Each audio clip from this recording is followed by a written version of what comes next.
I think for us, it was the key things were how do we build a business that is profitable as quickly as possible and provides access to credit to as many people as possible, ethically and responsibly.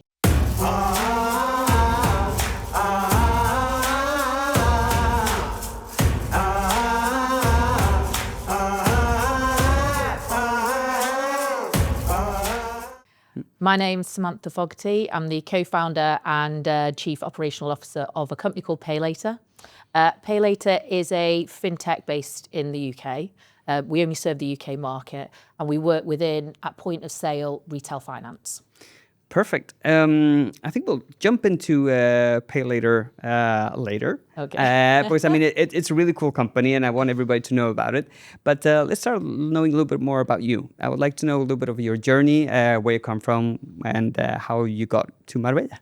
Pretty unconventional way to get into finance. So I'm excited to hear about this. I have absolutely no background in finance before I started the business 10 years ago. What was your background before, if I may ask? So I went to university. I did criminology and contemporary culture. I then did a teaching degree, taught for a year.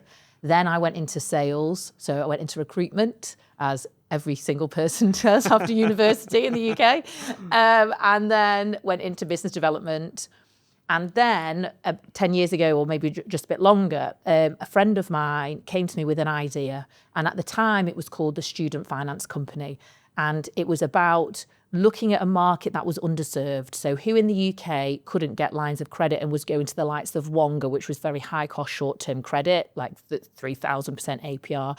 Was there a market there where we could do something a bit more ethical for younger people? So that's how PayLater was born, really. And he sold me the idea, and I was in a full-time job at the time, and I thought, I've got to take a risk. And I read Tim Ferriss's 4-Hour Working Week, and it just tipped me over the edge. And I thought, right, okay, fine, I'm going to do it.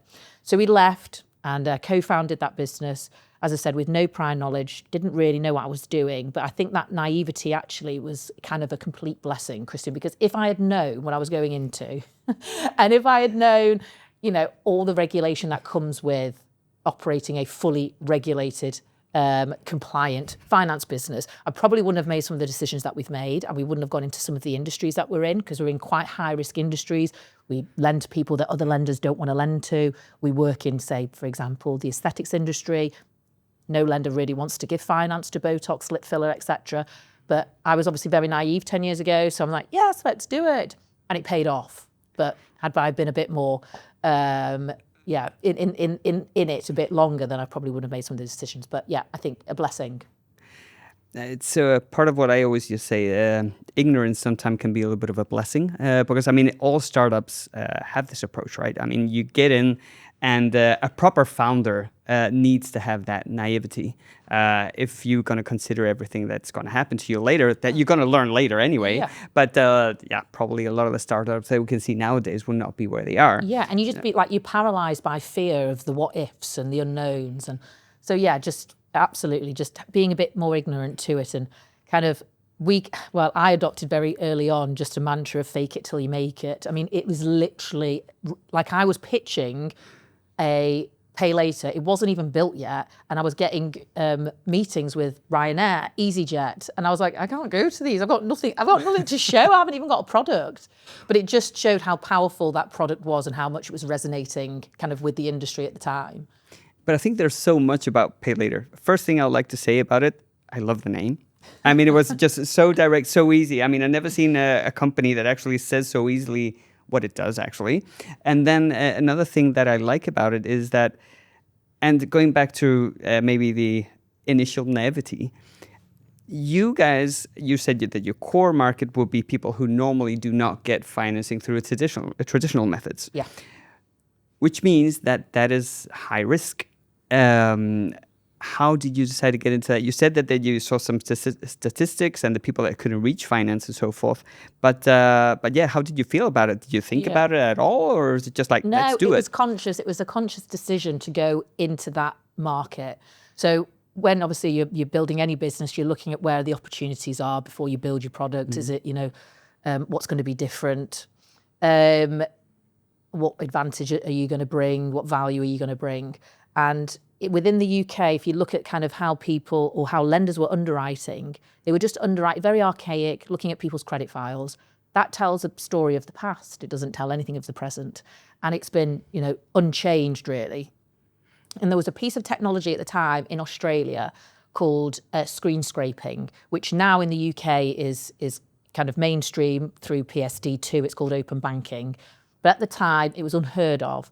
And it was a piece of tech that enabled a third party, with your permission, to have a look at your bank accounts for a set number of months. So rather than you sending me paper and me having to have a human go through all of it and an underwriter, you just click a button and automatically I would be able to retrieve by screen scraping from your bank account the last 3 months or the last 6 months of your income and expenditure, and then develop an algorithm to work out, can this customer actually afford the loan on a monthly basis based on exactly what they're earning and what they're spending?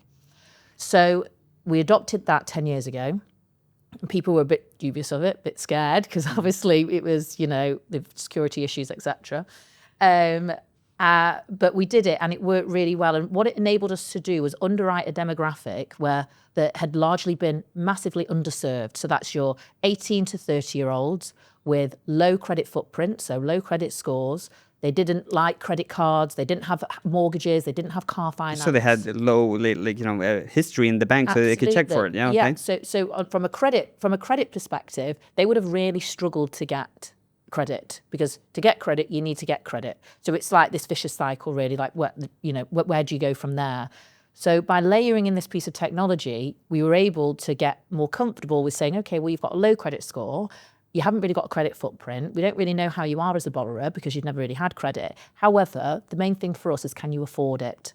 So we'd use this piece of technology and we got comfortable and we kind of refined how we were using it. And then it became mainstream and all the banks had to adopt it by 2022, I think it was. So then as soon as it became mainstream, obviously it made our lives a lot easier, but we had been using this technology for years prior. So we were very good in understanding the data, using the data, building our algorithms to understand spending patterns, etc. So we were kind of ahead of the game, as it were. But yeah, it allowed us to tap into a market that no one else wants to touch. And still to this day, not many retail finance or fintechs use open banking at the point of purchase. So they think it adds an extra layer into that buying journey, an extra friction point. So not many people do use it, but we use it on about 50% of our loan origination population. And it still allows us to have a competitive edge over most other lenders in the market still.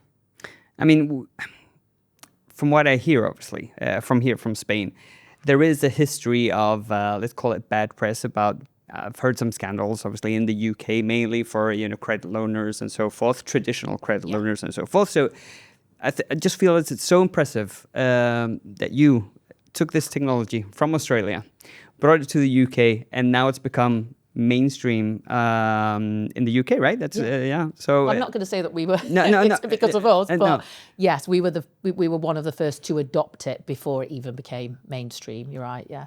And it really, I mean, for us, it was the key things were, how do we build a business that is profitable as quickly as possible and provides access to credit to as many people as possible, ethically and responsibly. And this piece of tech has really been our USP, and it's allowed us to do that. And it's also great for fraud as well. So it's a lot harder for someone to be fraudulent using Pay Later if they have to go through open banking, right? Because they're going to have not only all the customers' details, but also their bank logins, etc. Maybe some biometric ID. So it's quite difficult to, not saying it doesn't happen because we do still get cases of fraud, but it's a lot harder for that to happen. That was precisely one of the questions that I had in mind. I mean, always that we think fintech, there's so many new technologies now. Let's just think about blockchain, for instance, or AI, especially when we're talking about fraud. The way I see it is obviously now to set up a software or a system where you can be immune to frauds coming through AI is a big thing. So, I mean, would you like to say something about Pay Later in that aspect? I mean, you've already digged into it a little bit, but I mean, I think when you look at new tech, I think kind of blockchain and crypto, they're probably not going to affect like lending, like what we do too much. However, with things like blockchain ID, for example, which you kind of probably just touched on, that will obviously help with verification and KYC of customers. So I can see that being of real benefit to us. Crypto is obviously, I don't think, going to touch the lending space for a very long time, from my point of view. But where we use AI and machine learning is definitely in the whole decisioning process, the credit decisioning of customers, and kind of the risk mitigation. So we can kind of overlay machine learning over our customer population, try and find attributes that might signal like red flags for potential customers missing payments and what that looks like. And if we can kind of get any information from our performance of our loans in terms of people paying back on time and how they behave through their life cycle, and then use that then to help with our underwriting rules at the start of the funnel. So AI is great for doing that. And it's also, we've adopted it a lot in kind of customer services and helping with efficiencies within each department. I would like to focus a little bit about your day-to-day. Obviously, you're COO of the company, you're co-founder. What do you do nowadays? Well, I used to do all the really fun stuff, like building out new products and kind of, I don't know. Yeah, I mean, I love building new products essentially, and then getting them to market and then seeing them work, and building the teams. But now I think after 10 years, you end up kind of just dealing with the more mundane stuff, like maybe a little bit more boring, a lot of compliance, a hell of a lot of compliance, a lot of contract work, a lot of firefighting, problem solving. I do like the problem solving bit though, but it's like, these problems can be quite big, so they can be quite stressful to solve. And then just making sure all the departments that are working kind of harmoniously together and we're all on the same page. But I think within our space, because we are regulated, you're working within an environment where you've essentially got a head teacher looking over your shoulder constantly, like ready to like see if you're going to make a move, make a bad move or a bad decision. Kind of makes you behave as well at the same time. Yeah, exactly. It does make you behave, but it's just, it can stifle innovation, like for sure. Yeah. Because you're like, you do get worried. Can I do this? What's the regulator going to say? Is there any, because the repercussions can be quite severe for a lender. And so you've kind of always got that at the back of your mind. So, a lot of my day really is making sure that the business is being compliant, and that, we're doing everything within our responsibilities and our obligations under the FCA. Tell me a little bit about your team. So we've got about 63 in the team. We used to have more. That's reduced slightly as we've got more efficient in department. So we don't need as much resource. I'm very big on trying to put as much AI into a business as possible, because human resource costs are the biggest costs in my business, but probably everyone's business. 63. And quite recently we did a new project which I wanted to test out, which was hiring from overseas. So we struggled quite a bit within the UK recruitment market, especially in terms of trying to get collection agents. Okay. The cost, obviously, of wages has gone up, and we were finding there wasn't a lot of pool of candidates. So about 9 months ago, we started a new project over in South Africa where we hire directly. They're not outsourced. They work directly for Pay Later, but they are based out in South Africa. So I think 33% of the workforce now is based in Cape Town. And that's worked really, really well for us. It's been fantastic. For obvious reasons, commercial reasons. We've been able to hire more people to do jobs than we would have been able to do in the UK, within our kind of restraints of our goals, really, in terms of margin and profitability. How do you see the future of Pay Later? So the future for Pay Later is completely doubling down on our USP, which is to be the best second line lender in the UK. And that's not just you saying it.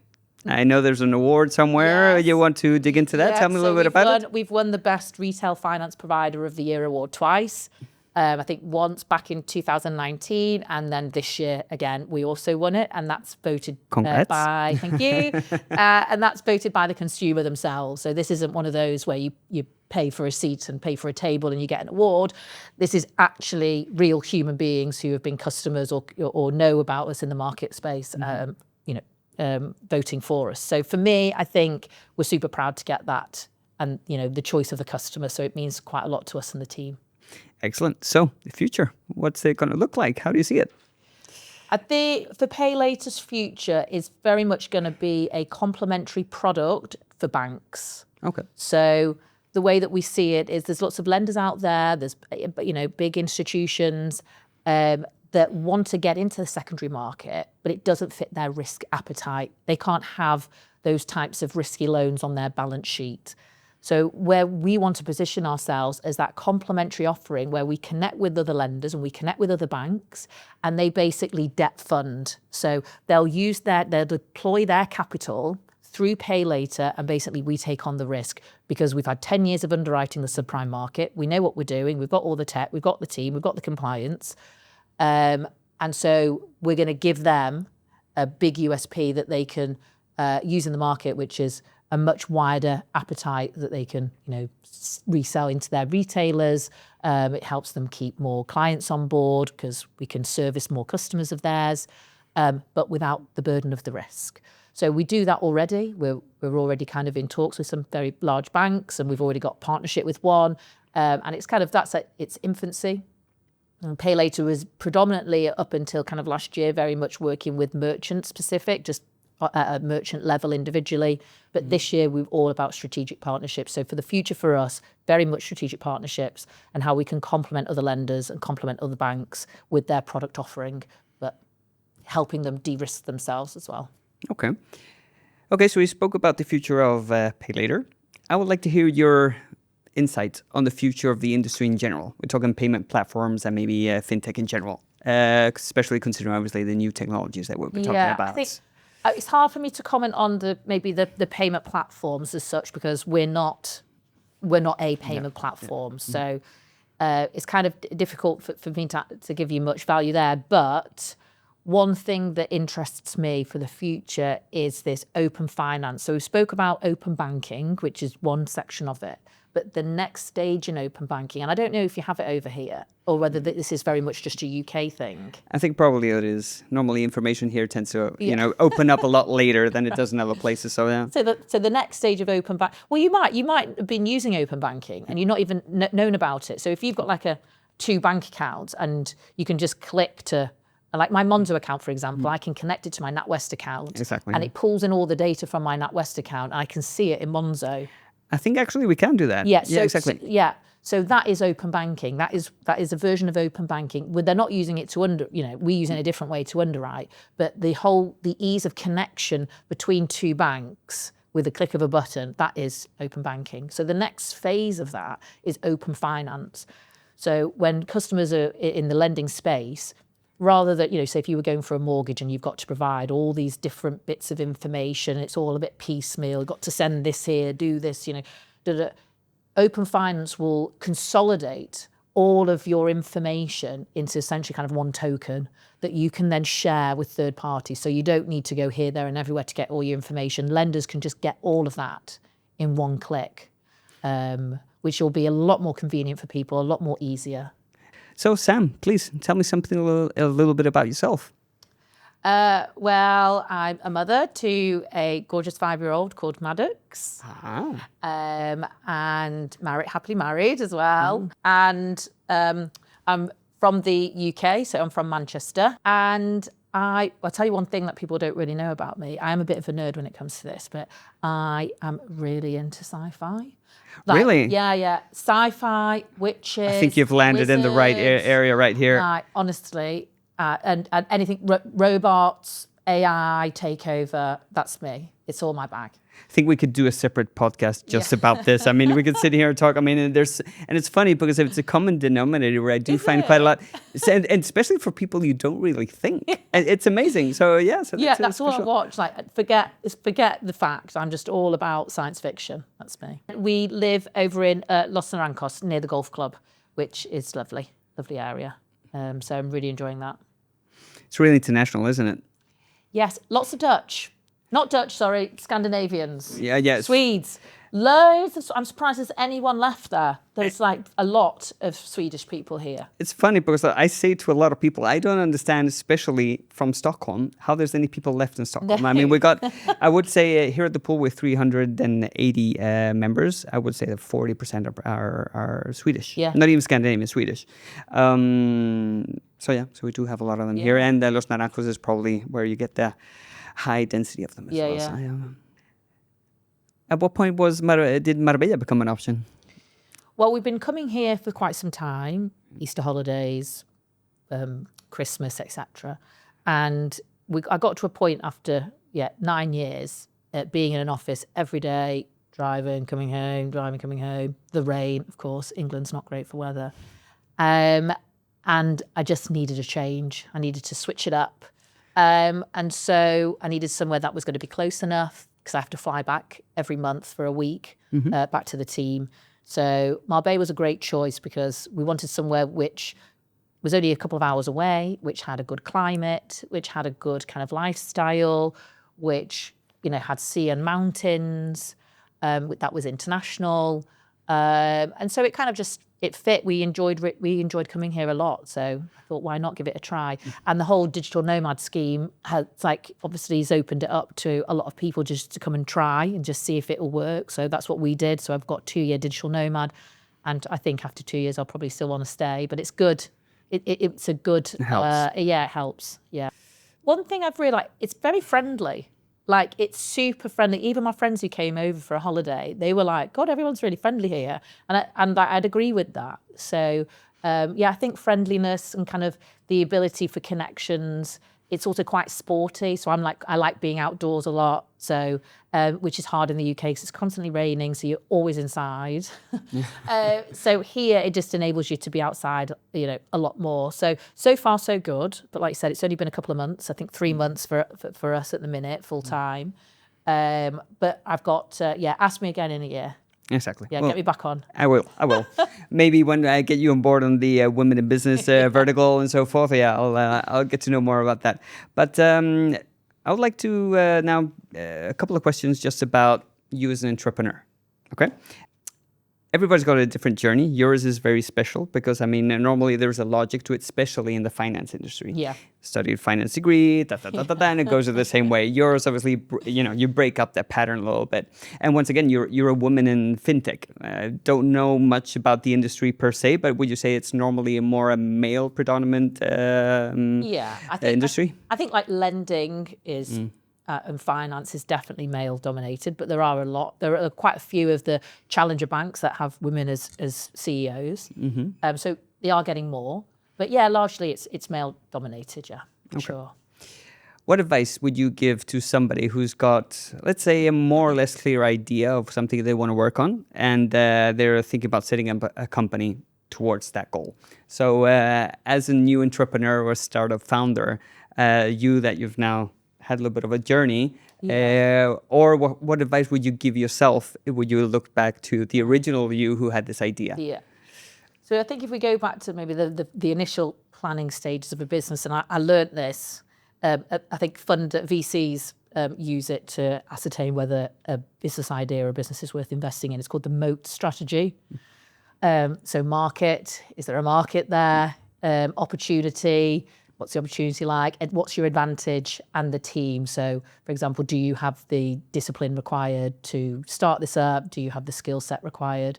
And I apply that strategy to any new product that I'm doing. So, for example, if you'd applied that to Pay Later, the market was massive for lending, but there was some clear waters where not many people were playing. So that's another key thing, where don't swim in shark-infested water. Where's the clear blue water that you can go and swim in where you haven't got that much competition? So lending's massive, loads of competition in lending, but subprime lending, so all those people that get declined, what happens there? Hardly anyone plays there. So market, tick, great, Pay Later can play there. And then kind of, the advantage was that we could underwrite where others couldn't, for example. So I think always apply that kind of strategy to anything you're doing just to see if it's even worth moving forward with your business idea.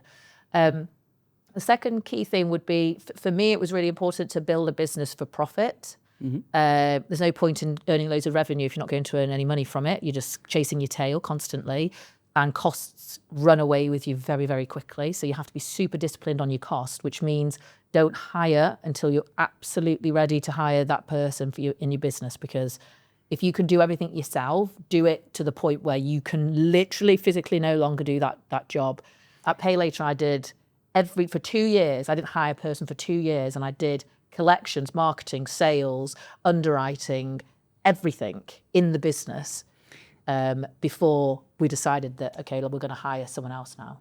And I think there's always been two focuses in that aspect, right? I've got a lot of people actually always say, you know, if you don't know how to do something, just get somebody who's good at it, so forth. I think especially in the startup, I'm more on your side, on that side. I mean, if I'm going to build a company, I need to know what happens in every single place of the company. I need to know what it is, like the salespeople, the kind of stress they go through to hit their goals and so forth. I need to know what happens with, you know, everybody, because otherwise you just sit there and you have no idea on how you're going to train your team, where they're lacking, what do they need, and so forth. So I completely agree. I think that's the kind of approach, especially a startup needs to have. Sam, I think we're more or less covered. It's been amazing talking to you. Obviously, I'm going to be seeing you around. I would say you do represent something that's the reason the pool was built was actually to be the platform for people like yourself who are considering maybe bringing your talent here and, you know, maybe experiencing what it means to work from a different area. And the fact that you're co-founder and COO of a company of 60-something employees, and you're managing to do it at a distance from Marbella, and that we help you a little bit in that, we feel very proud to do so. So, Sam, it's been a pleasure. Thank you. Thank you.